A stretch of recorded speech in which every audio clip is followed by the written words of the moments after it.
Well, it's Thursday's Talking Reds. It's John Gibbons hosting. I'm joined by Annie and Annie from the Last Motif, who are going to tell us all about their label and why we put it together. But first of all, obviously, we want to talk about the Reds because that's what you're in it for, and that's what we want to talk about anyway. It's all we've talked about since we've walked in. Is Liverpool at the moment.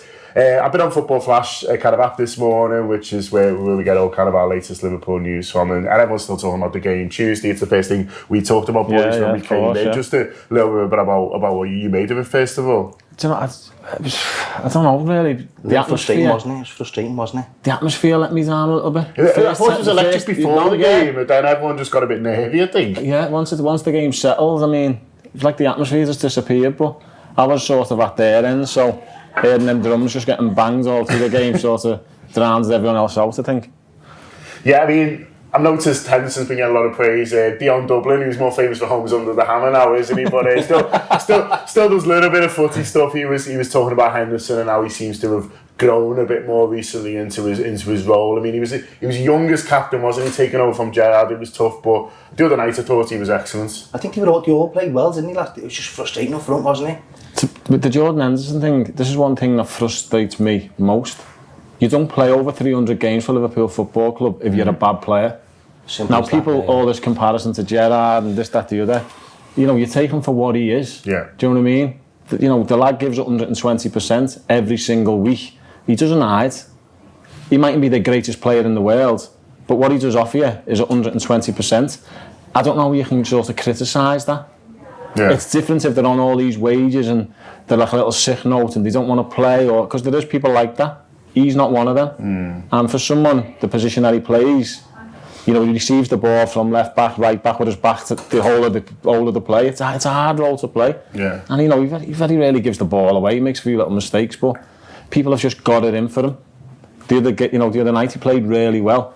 I'm sat around people. The minute he tried to help something round the corner, give it away, everyone on berserk. Like that, what's going on?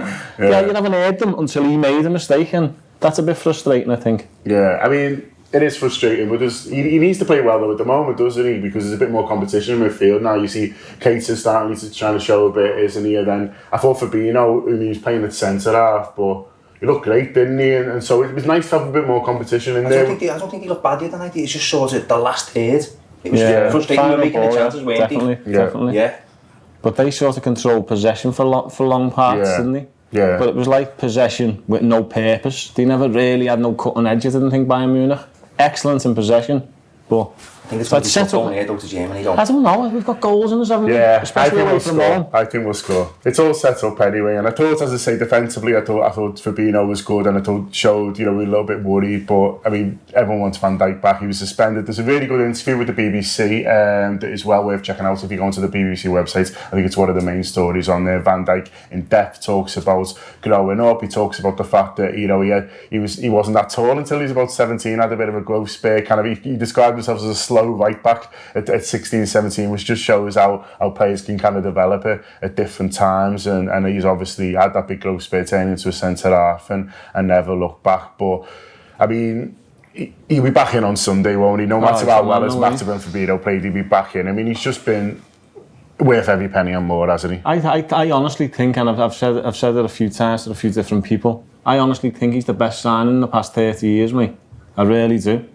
Because he's brought on, it's not just what he brings himself, it's what he's done for other players around him. Yeah, definitely. Do you know what I mean? Yeah. And it's something that we haven't had for, I know we had Carragher and Agger, maybe, really, and then Ipia.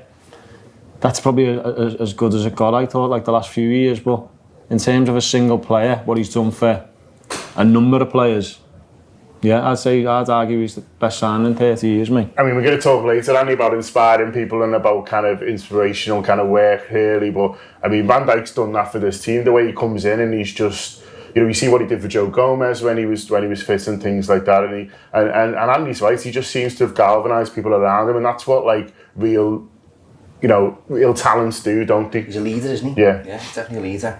And people are sort of shouting out now, aren't they? Like, he should be the captain, and it's a bit disrespectful a little bit. Do you know what I mean? But if you look at it, you can't have too many leaders, though. No, of course. Yeah. If you watch the programme with Souness and Dalglish, When We Were Kings, did you watch that? Yeah, brilliant. And you listen to them talk, and they said, like, as soon as we stepped on, no one spoke to us. We just took it upon ourselves.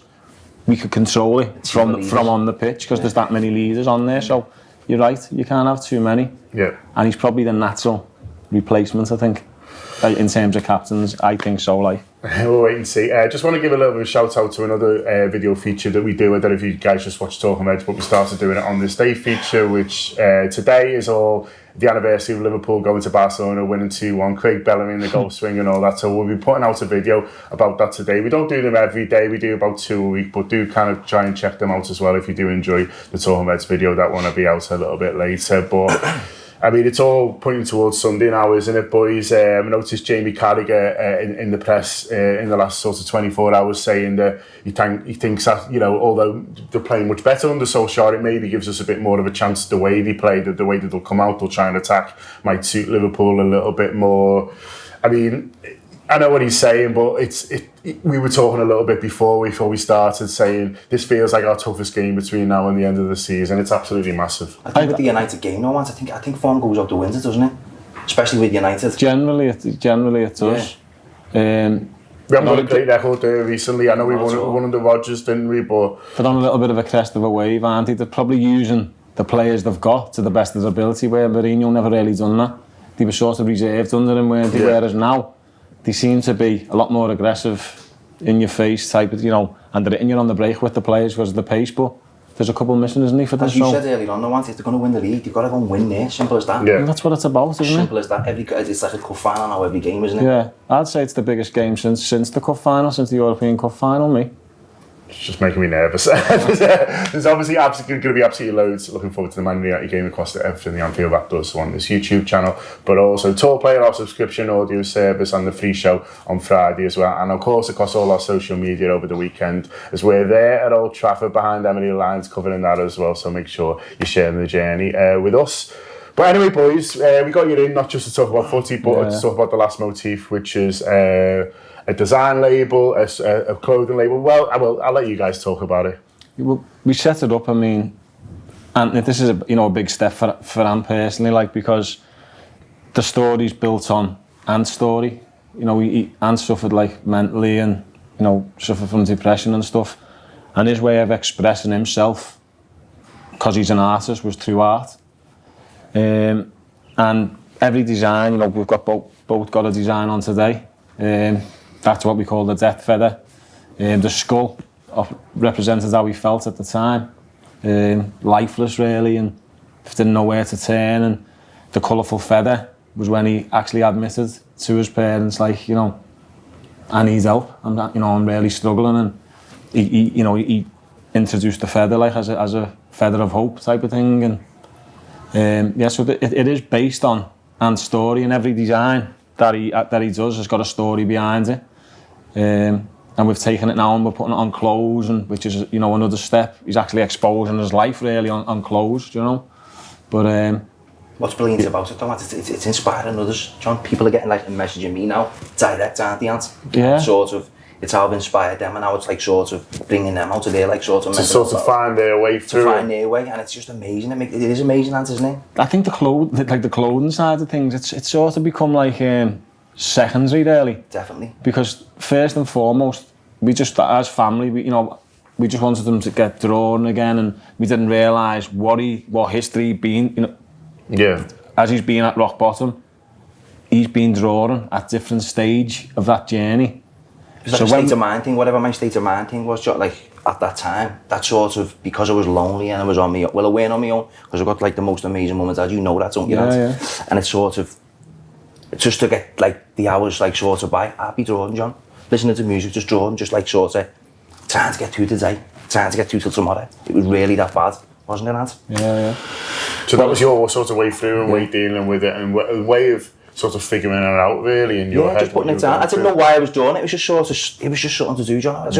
I felt I had the most amazing support network around me, but I felt alone, John. Yeah. And my sort of escapism sort of thing was to put it down and jot it down. And I was writing. I've got like I had a diary, and like sort of I put my thoughts in the diary, and then I draw my state of mind. Yeah.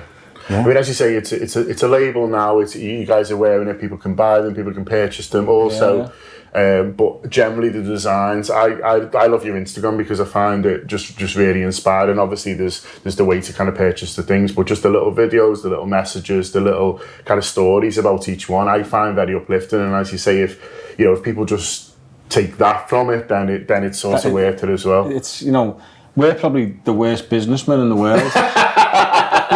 we could just give everything away. Someone gets in touch with us.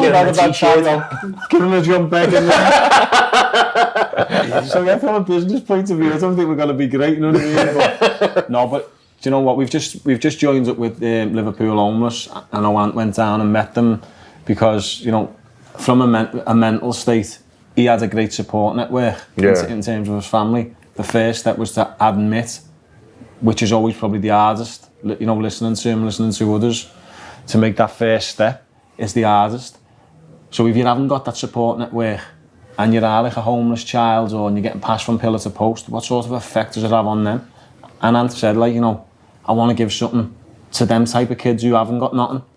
So we've teamed up with them and we dropped a load of t-shirts off for the kids and all that the other day, and it feels better to us just to give. Yeah. Do you know what I mean? Yeah. Because it's a lot more than just a clothing brand. As I say, it's probably sort of become secondary in a weird way, but we feel good though. So we'll put the links to all the Last Motif stuff in the description on YouTube. But very quickly, if people sort of want to find out more, there's the Instagram, there's the Twitter. It's all Last Motif. At the Last Motif, all one word, and the website is www.thelastmotif.co.uk. It's under construction still, but you can purchase things on Instagram. But just check in on the Instagram and listen to the little positive vibes, and there's a few boss little songs on there and a few messages from Ant and that. It's it's really good, and it is inspiring others, and it feels good. And for Ant to sit here and speak about it, I'm so proud of him. Do you know what I mean? Because this is like another step in the right direction for him. Yeah. And hopefully he can inspire others. And hopefully he can inspire others. It's tough the world often kind of at the moment, and I'm sure a lot of us have been there in certain situations where we have felt alone, but I think stories like this can make people see and realise that there is a way out of it and there is some light at the end of the tunnel in all that darkness. So thanks you boys for coming in. And before we go on. As I just said, we keep giving stuff away. We got some information. John, you make... sorry, mate. Keep me hanging there. Oh, yeah, thanks. It's a lot to the worst businessmen in the world. Yeah. Oh, look at that. The lads will tell you, I never give any of our gear away. I'm like ruthless. But no, that's spot on. Thanks very much. I'm off to Anfield today, so I'll put that on. That particular design, obviously it's a line, and Anthony draws everything, and it represents Ant. That's rock bottom. When you're at rock bottom, John, you feel like you've got no hope at all. And it's sort of just standing on your 2 feet and just standing tall and getting out. The courage to talk. So if anyone's suffering, talk about it. Speak to your parents or your mates or the lads at the match or whoever. Do you know what I mean? Because just getting it off your chest. It helps, doesn't it? It's a start, isn't it? Yeah, there are people out there who can help you. Okay, thanks a lot for the boys for coming in, and thanks to you for checking us out. And we'll see you tomorrow for another Talk on Birds. Nice one. Thanks, John.